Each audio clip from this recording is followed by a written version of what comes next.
You have one precious life. How will you make your money work for you? It's time for Sage Money Conversations, where your financial happiness and confidence are always the subject. Here's your host, certified financial planner, Barbara Norman.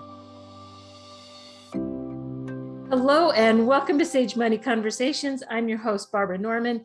Today, I am super excited to have Ann Wenger with us. Ann runs McLaughlin's Legal Trusts and Estate Practice. She got her undergraduate degree at Notre Dame. She got her law degree at Gonzaga, and she got her master's of law degree in tax at USD. She also teaches classes in taxation and estate planning at San Diego State University, and she is frequently invited to speak at conferences. And what I love most about you, I mean, your credentials are amazing, but what I love most about you, I've seen your documents and I don't know of anybody who is more detail oriented than you. And let's get into what we need to do and why that detail is important. Sure. Thank you so much, Barbara. So I know we're going to focus today really on blended families and estate planning that is specifically applicable to them, but just very quick, I want to do a refresher course on why estate planning is important for anyone. We have really two basic goals that we're trying to accomplish when we set up an estate plan. One is what most people think of, making sure that we have a system for after you've passed away, what's going to happen to the assets, getting them to the individuals that you want to receive them at the ages where it's appropriate for those individuals to receive, like if you had minor children, waiting until they hit a particular age. And then the big thing is avoiding the probate process after you've passed away. So if anyone's had dealings with it, they know it's a disaster. It takes a long time for the assets to actually get where you want them to go, and very expensive. So that's goal one, is getting the assets where we want them to go. Goal two is making sure we've got a structure in place for if you are still living, but you've become incapacitated and you need someone to manage your finances for you, make legal decisions for you, make medical decisions for you. If you don't have a proper estate plan in place, we're now back in that probate court getting a conservatorship put over the incapacitated person. And again, very expensive. You're now under court supervision for possibly the rest of your life. Most people do not want the public court system having anything to do with their affairs. What a nightmare. Yeah, it is. So really, that's what we're trying to accomplish. And then today, I think we're focusing a little bit more on this side of what happens to my assets after I pass away. So it may be a simple thing when we are, if I've been married to my spouse for 60 years and we have mutual children, and that may be a simpler prospect. But let's imagine the scenario where I am married to my spouse, but this is a second marriage for each of us. And maybe I was married before and I had 2 children of my own. He was married before, he has 3 children of his own. Mm-hmm. And what do we do then? How do we make sure that we protect our interests and what we want to see happen to our assets? So we have different options. One thing that I could do is say, when I pass away, I'm going to give all of my assets to my husband. However, I am now relinquishing control on those assets. So I'm just sort of saying, fingers crossed, he continues to keep my 2 children as beneficiaries of his estate. But he has no obligation to.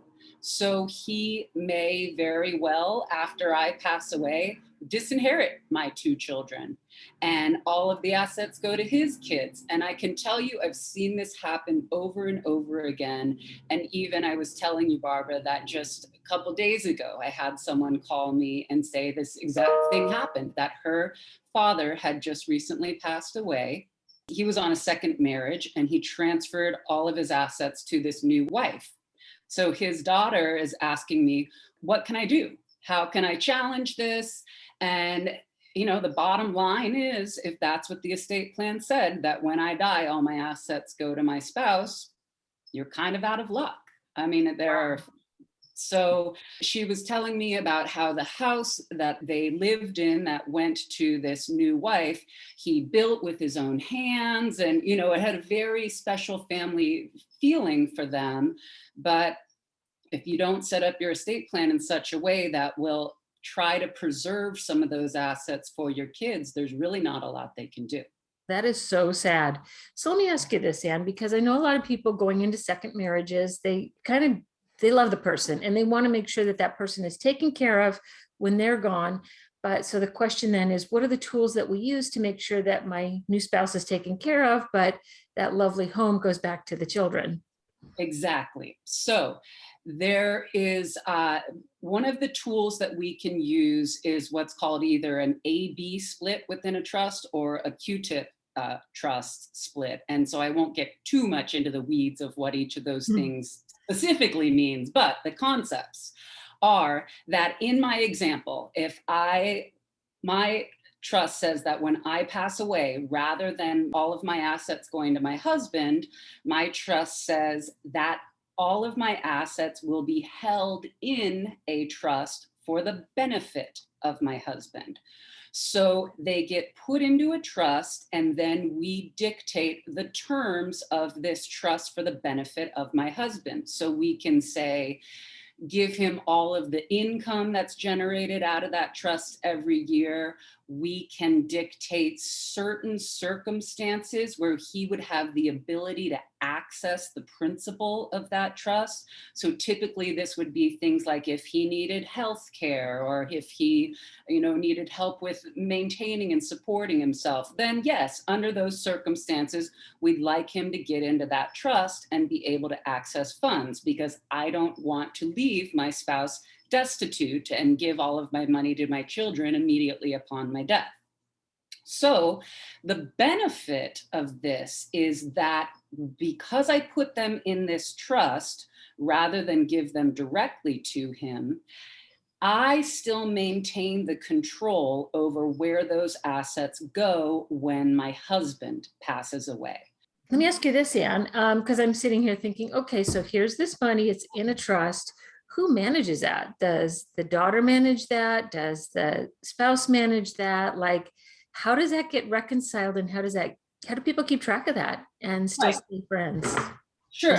So, and that's often a tricky part, but there's different options. So some people will say that, so whoever's identified as the trustee of the trust is the person who's in charge of management. So that's just sort of the title role. So in some documents, I might say my husband is the trustee and he's in charge of whether or not money gets pulled out of that trust. Now we can all think that's a little bit like the fox guarding the hen house, right?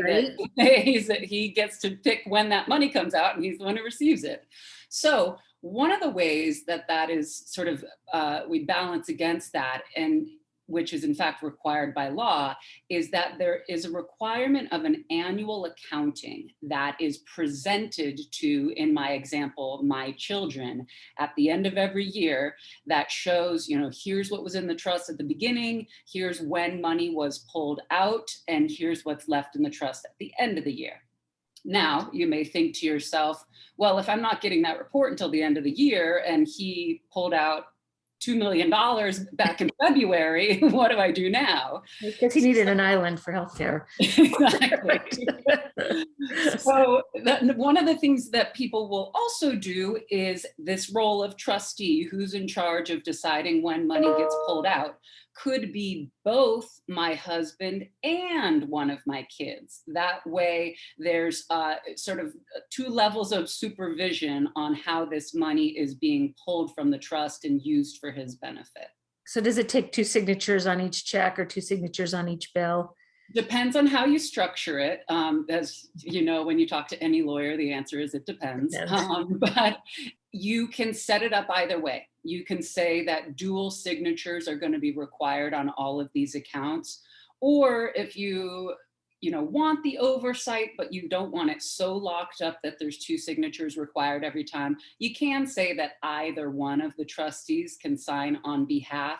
But then at least when both the husband and daughter are on those trust accounts, then theoretically they have access to the accounts. They can log in and monitor what's been happening, so there's still that oversight, but it's not the rigidity of two signatures being required on everything. So can I ask you a question? Like, can you set it up to where a certain dollar amount, it's only one signature, but if it's over a dollar amount, two signatures, or will the banks not honor that? It depends on the institution that you're dealing with, right? Because every bank or financial institution sort of seems to come up with their own philosophies that you kind of have to work around. So I've had some that will honor that, but others that say, no, we're not in the business of monitoring that specific dollar amount. And so, no, we're not going to do that. Okay, so they can write it in the trust, but that doesn't necessarily, it's going to mean it's going to happen at the bank. That's correct. That's correct. So, Anne, let me ask you this hot question, because people don't always get along, especially after someone is gone. What happens when it is two people managing it? Now it becomes high conflict, or someone's not in agreement. Now, what does the process look like? Well, it depends. But unfortunately, where that can end up is back in the probate court that we were hoping to avoid. Because if we get either beneficiaries, so in my example of my children have become distrusting of my husband, they can file suit in that probate court, and the judge can order my husband to come in and kind of show exactly what he's been doing. Because what very frequently happens, so I mentioned this tool of an accounting that you're required by law to submit this to what's called the remainder beneficiaries, my children. You're required to do that every year. And oftentimes this just doesn't happen. My husband either doesn't realize, doesn't want to, and just that accounting isn't received. And that's what very frequently happens, is the accounting's not being provided. Now my kids start thinking things in their mind of what's happening. He's bought the island, right? So we would love to be able to avoid that beforehand. So sometimes maybe my kids might go find an attorney and say, look, we're not getting the documentation that we need. We'd like to sort of make sure that everything's on the up and up. And then maybe the attorneys can handle it and get things sorted out before having to go into the probate court. But that's kind of the last resort. There is the probate court, when people can't get along, they can't communicate. And that's where you end up, because my children have a legal right to take him there if they don't agree with what's happening. Sounds heartbreaking and expensive. So, you know what? I think the answer then is, okay, education before death. And I know for a lot of adult children, especially when there's a second marriage, have a really hard time approaching that parent and saying, hey, what'd you do to protect us? Right. Yeah, I am a firm advocate of family meetings when everyone's still alive, kind of speaking with your children of, here's what I did, here's why, these are my intentions. I am doing my best to protect both my spouse, who I, again, don't want to leave destitute if somehow he runs through all of his money, and I've already given it to you, so it's unavailable for his care. But I was also trying to protect you in that I want whatever is left after he's passed away to go to you, and sort of try to have open lines of communication. It's not, of course, going to be perfect and prevent everything, but it's really the best option in terms of, because what doesn't go well is when your kids are surprised after you've passed and they had no idea what was happening. And we don't like to imagine they're these greedy little kids waiting to get their hands on the money, but, most children. Natural question. Yeah, exactly. Right, but it's so taboo. I know. Yeah, it's the thing that no one ever wants to talk about is money and death. And you've got to talk about both of those things in estate planning. So I think that's really the best that you can do, is try to explain to your children beforehand what your goals are and what you're trying to accomplish. So, and as I think about, like, a lot of times spouses have, especially in a second marriage, there's disparate wealth. Like, one might have a lot more than the other. And so if the surviving spouse is, we'll call him the out spouse, that spouse that doesn't have as much money, how much planning should or should not be done to say, okay, mom's money is separate, and when she's gone, stepdad, probably could qualify for other benefits if that person didn't have this money. And so how common is like that forward thinking, that planning? Talk to Yeah. us about that. I mean, I think there's a lot of ways that this varies in terms of, one, where do you live? I'll just preface that with that I'm speaking as an attorney licensed in California. So I'm sort of speaking toward California law, but you will have different rules for that Medi-Cal planning depending on where you live in the country. But it's an important thing, and it will depend on, one, was there any kind of a prenuptial agreement between the two of you? Oh, wow. Okay. When were you married? And because if if we just got married 2 years ago, then even without a prenuptial agreement, I probably didn't start gaining a large community property interest in the assets that my wealthy spouse had. Versus if we've been married for a very long time, then I It's a very started. long time, 5 years, 10 years. Well, it depends on what age you are and what your level of income is at that time. Because if we got married 10 years ago, but we're 35, and now all of the income that's been being earned post-marriage, absent a prenup, is community property, then that's a very different circumstance than if we got married 10 years ago, but we're 75, and that there was a smaller amount of income in theory coming into the community estate. So one thing that you can do is talk to an attorney who specializes in elder law. And that's a good place to start, where you can understand what your options are in terms of keeping your assets separate. And then possibly, so if I'm the out spouse and my assets are much lower and my assets are kept separate from my spouse, then perhaps I am going to more easily qualify for Medi-Cal or Medicaid, whichever state I'm in, to be on those programs that would pay for possibly assisted living or my medical care. And Okay, so circling back around to our discussion, you talked about that AB trust or that Qtip trust. Does that keep the assets separate then? so if the deceased spouse's assets, which would go into the B trust or the Qtip trust, are you asking if those would be considered available to the surviving spouse if the surviving spouse was trying to qualify for? Correct. Would that disqualify them from getting benefits? Depends on what the trust terms say, I know, but very commonly those types of trusts, the B trust or the Qtip trust, 99% of them say if my spouse needs assets for healthcare, the money can get paid out of that trust. So if Medi-Cal or Medicaid planning is a goal, then it's going to be an even more specific kind of trust that perhaps restricts medical payments out of those trusts. But you are really outlining for me why it's so important to have that detail, to have those upfront discussions with your attorney and talk about where things are going and where things are at. I mean, that NOLO trust just isn't going to cut it. Right, exactly.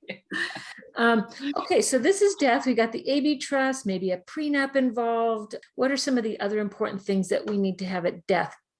Well, there are assets that are governed by a trust instrument, and there are assets that are not governed by a trust instrument. Yeah. So things that typically or should be in a trust would be real estate, bank accounts, investment accounts that are not part of a retirement plan, business ownership interests. Those are in a trust. So these terms of the trust that we've been describing control those assets. But we also have to be cognizant that there are assets that pass outside of a trust. And the big one here is retirement accounts. Yeah. Life insurance policies can also be a big one here, but typically, maybe other than your home, your retirement account is the biggest asset that you have. And so these assets all get passed via beneficiary designations on those accounts. So all of us probably, whether we remember it or not, when we set up those accounts, there's a spot for a primary beneficiary, and then there's a spot for contingent beneficiaries of where you want assets to go after you've passed away. And that is so important because I have in my career delivered a check to 2 ex-wives because they said in the trust, I want my life insurance to go to my new wife, or I want my IRA to go to my new wife or my kids, but they forgot to tell the company they never took the ex-wife off, and that money went to the ex-wife. Exactly. Is the controlling document, specifically in life insurance policies and ERISA governed retirement accounts. There's been many cases of that exact circumstance where they forgot to change the beneficiary. They thought they did it in their trust, but they didn't, they forgot to change it. And it's a contractual document, and that's what controls. So you want to be really careful of how you have those beneficiaries set up, who's getting what and in what percentages, and again, have you updated it since you're past a divorce, or whatever the circumstance might be. And give us a little primer, because I know IRAs can be very, very tricky, especially if it's still in a 401k, that if I have a spouse, but I name someone other than my spouse as a beneficiary, there's a law there. Explain to us. Yeah, so you must name, well, again, speaking from California, but you must name your spouse as the 100% primary beneficiary on those accounts. However, if your spouse is willing to sign off of a waiver that they say, yes, I understand that 50% of it will come to me, but 50% are going to go to the children, but they need to sign off on that kind of a distribution because they are entitled to be that 100% beneficiary. So, and that's another surprise that we need to be aware of. Exactly. There's all sorts of surprises. So many. Any other at someone's passing that we need to be aware of? The only other thing I was really thinking about was if you do have minor children, those guardian nominations, and how is that going to be managed? Because as you can imagine, that can get very tricky if we've got a remarriage. I have a client that I've worked with where the wife died very young. And so they have minor children, and now husband is remarried, but everyone's still very young. And so talking about that, of what do we do if husband passes away and new wife is now either in charge of all of this money for children who were not hers, how do we want to sort that out? So not only management of money when you've got minor children involved, but also the guardian nomination itself. Who would you want to appoint as the parent for your children if something were to happen to you before they turn 18? So they're all, like you said, they're not comfortable conversations to have, but you're going to be in a much better circumstance if you have those conversations while everyone's still living and has capacity versus waiting until after. That's excellent. Really good points. So now I want to shift to when someone gets incapacitated. Now we've got, again, second spouse in the picture. We've got who's probably there paying the bills, doing the everyday. And then we've got kids who might have opinions as well. So now tell us what documents and what they do. So they're the same set of documents. And really, again, you want to be specific in your trust and in your power of attorney. So I mentioned that in a trust, if I pass away and these assets are being held for the benefit of my husband, my kids are very clearly entitled to an accounting of all of these assets. That's very clear. Where the law is a little bit murky is just what you're asking about. I'm not dead, so they don't have that 100% right to the accounting, but I'm just incapacitated and someone else is managing for me. Are my kids or aren't they entitled to an accounting of all of the assets that are being used?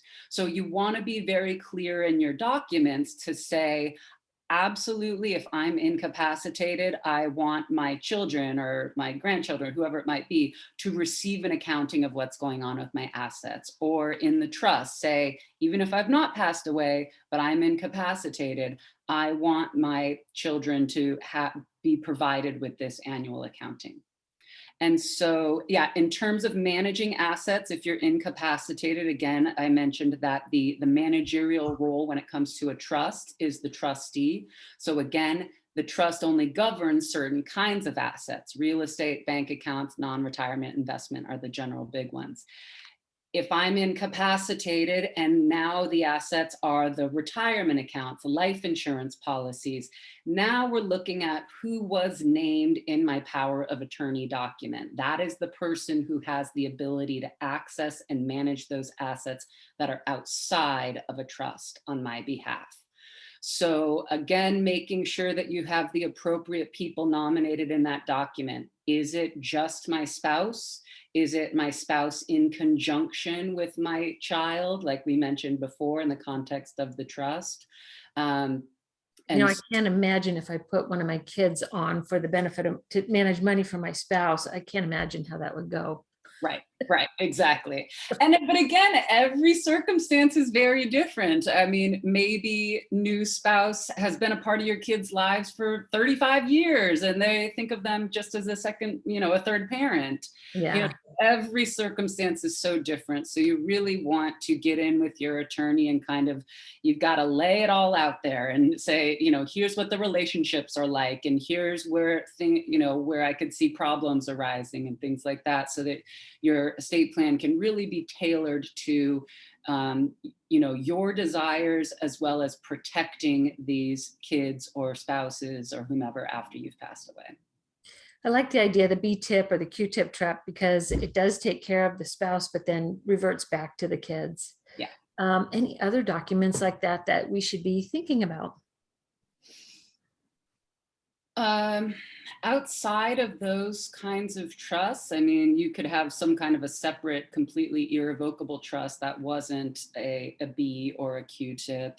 One thing to think about with the B and the Q-tip is that there are some sort of additional administrative burdens that come along with that. So if we do a simple traditional trust where after I've passed away, all of the assets go to my spouse, nothing further needs to be done with that, versus if we do the split into the B trust or the Q-tip trust, this is now an irrevocable trust. It's its own taxable entity. It has to file a tax return every year. There have to be these accountings that are done. So there are these administrative burdens that come along with it.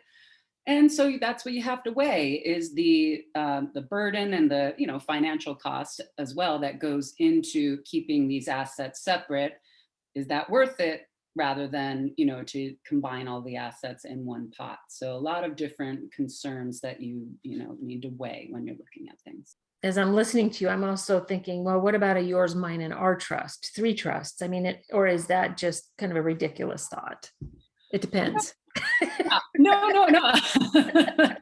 But you're exactly right. That, I mean, having like 3 separate trusts between, I've certainly done this for clients before, particularly when it's a little bit later in life, marriage, where you've each acquired substantial assets. It doesn't have to be substantial, but you've acquired substantial assets, but now you're married to each other and maybe you bought a property together, or, so I certainly have clients where we have husband's separate property trust, wife's separate property trust, and then the joint trust that they have together. And you can just fund that with the assets that you would be comfortable going to your spouse after you died, rather than having, going to your children or doing one of these A-B splits.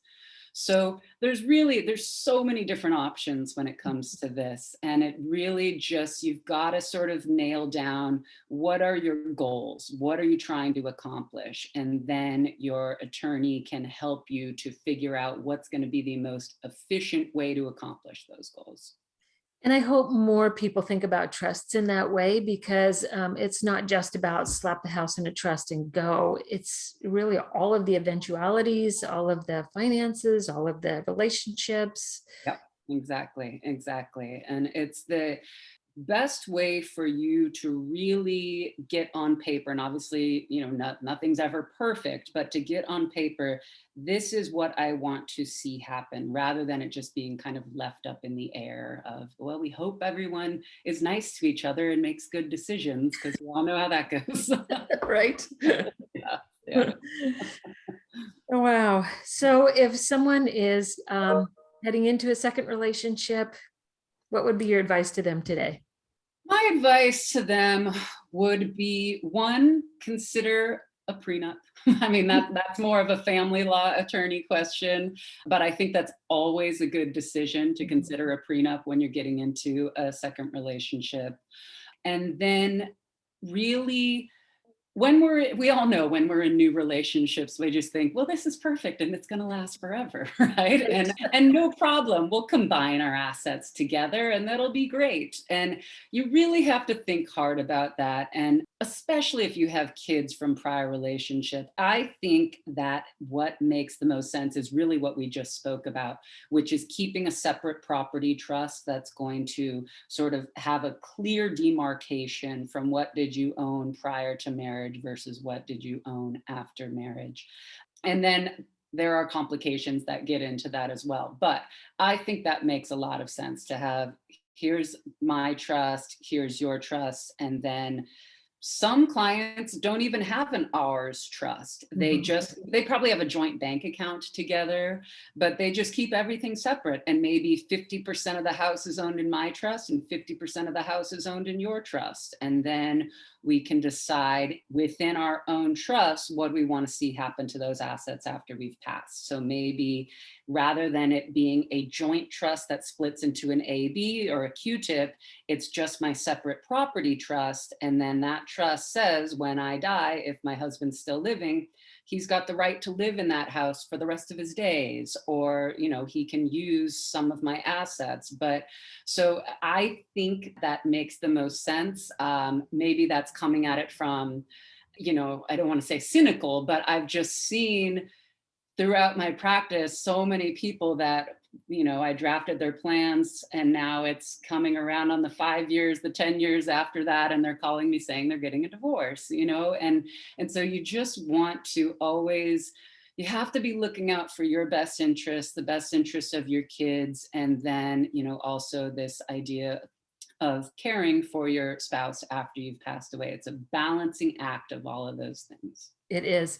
And you're making me think of another question. Let's say that there is a house that's left after one of the spouses has passed. And let's say that that second spouse probably is going to live for a long time.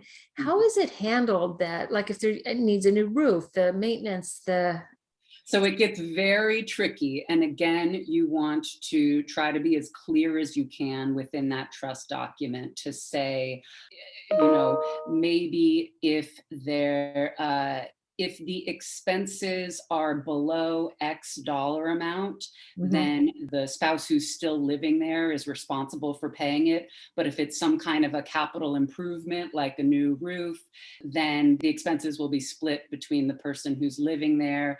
And then the best thing that you can do is hold, a sum of money in the trust that is available for paying these kinds of expenses that may come up, the larger expenses. that makes Because sense. it can get very, very tricky. And so it can not go well. But a lot of people do want to do it that way. And then you've just got to outline things as clearly as you can in that trust to say who's paying for what, who's paying the property taxes, all of these things, because eventually, it's a little bit difficult to say surviving spouse has to pay for all of it, because eventually that half of the house that belongs to the deceased spouse is going to be sold and that money all goes to the kids of myself. And so you can build in things like, if expenses have to be paid, and then once the house is sold, whatever was paid by the surviving spouse, maybe they get an extra reimbursement for any, they paid for the entire roof, so they get a reimbursement for those costs. So a lot of different ways to do it, but it does get sticky. Let's get sticky. Okay, now one more question for you. If I saw one of my parents heading into a second or third or fourth marriage, and I felt like I needed to talk to them because it didn't feel quite right. What's the conversation I should be having with my parent? How does that go? Got any tips? It's, depends on the relationship that you have with your parent, right? Um, I think oftentimes the parent is resistant to the conversation because even though maybe now parent is 85 and I'm 65, they still see me as their little child who shouldn't be giving them advice on matters of marriage or finances or things like that. And so I really think the best way that you can go about it is always from a perspective of you just want to be sure they are taken care of, and less from the perspective of I don't want that new spouse taking my inheritance, right? Because the parent's probably not going to be very open to that kind of a conversation. So I think always coming at it from a way of, we're really trying to do our best to protect you and protect what you want to see happen to these assets after you've passed. There are certainly people who get married very later in life, but I would say more, at least in my practice, I more commonly see people who at that point, if it's a, fourth, fifth marriage, are more interested in just cohabitating with someone rather than combining their assets together. So maybe discussing with them the possibilities of that, of just simple cohabitation. But it's a delicate topic because, again, no matter what the ages are, a parent never wants to be told what to do by their child. It's true. It's true. Yeah. A tough conversation. Right. Thinking through your practice, do you have any final pearls of wisdom for our audience? I mean, when it comes to, again, like I said, when it comes to this sort of issue of blended families, having the open communication about, the plans and how everyone is looking at things is certainly important. But truly, just in general estate planning terms, one of the most important things that you can do to help yourself, maybe you're not a blended family or you are, or whatever it might be, is this issue of you can write a trust and sign it all day long, but unless you have transferred your assets into the trust, you've not really helped yourself. So I know you've seen this as many times as I have, that someone passes away or you say, okay, were the bank accounts in the trust? And they say, oh yes, right here on the trust, it says all bank accounts. But did you go to the county credit union or the Bank of America or the Wells Fargo or whatever, and actually change title so that your trust owns that asset? So I know this is a little bit separate from what we're talking about, but it's honestly my number one tip when it comes to estate planning is go through the list of your assets. And if it should be in the trust, make sure you've done that transfer.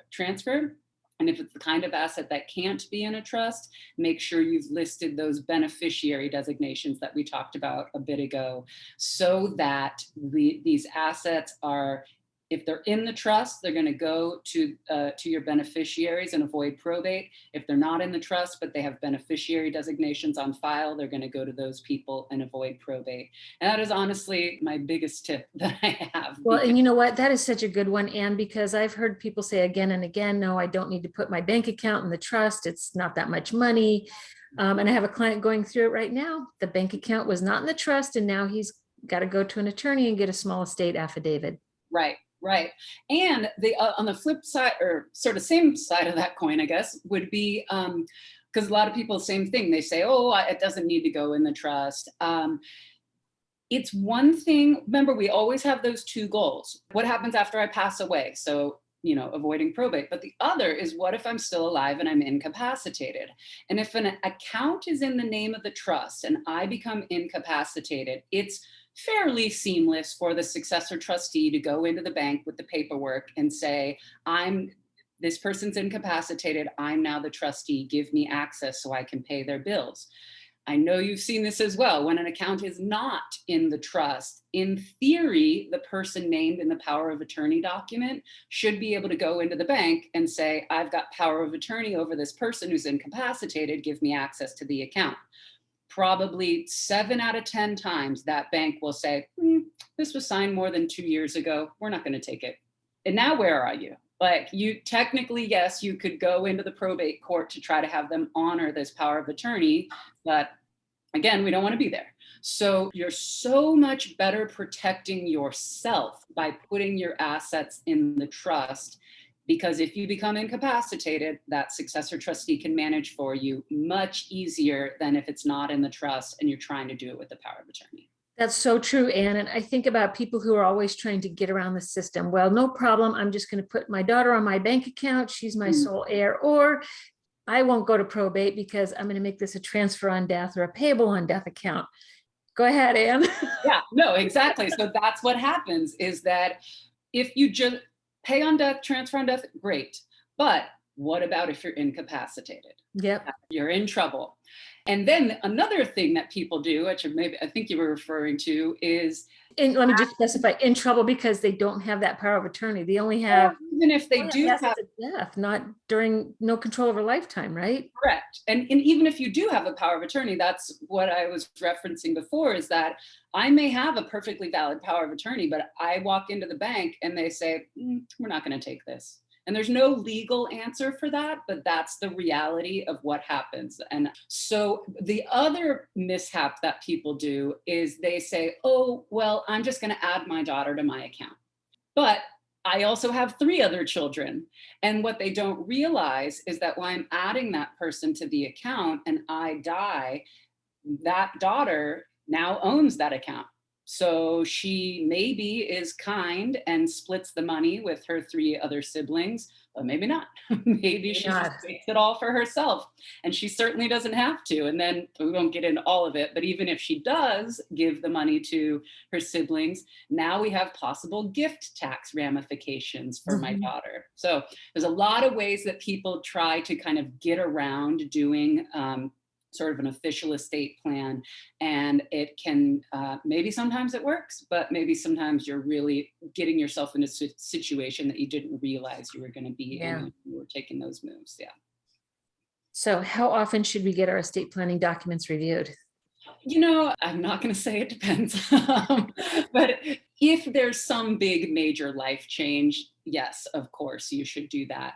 But I think generally every about 3 to 5 years, just either whether it's on your own or you make an appointment to go chat with your attorney and just sort of see, because I can tell you, people go through their whole estate plan, and then I could probably call them 2 weeks after they signed it and say, who did you name as your trustee? Who did you name as this? And they will say, I don't know, I don't remember, right? And so it's always a good idea because, you know, maybe you did your estate plan and your kids were young, but now they're of age where they might be appropriate candidates for the trustee, but I still have my 85-year-old mother listed as the primary trustee. You know, so you just want to always have a good idea of who did you name in those positions of authority and are they still appropriate?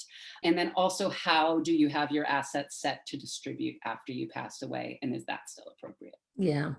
And you have been a wealth of information. How do our listeners have questions, want to look at their wills and trusts? How do they find you? Sure.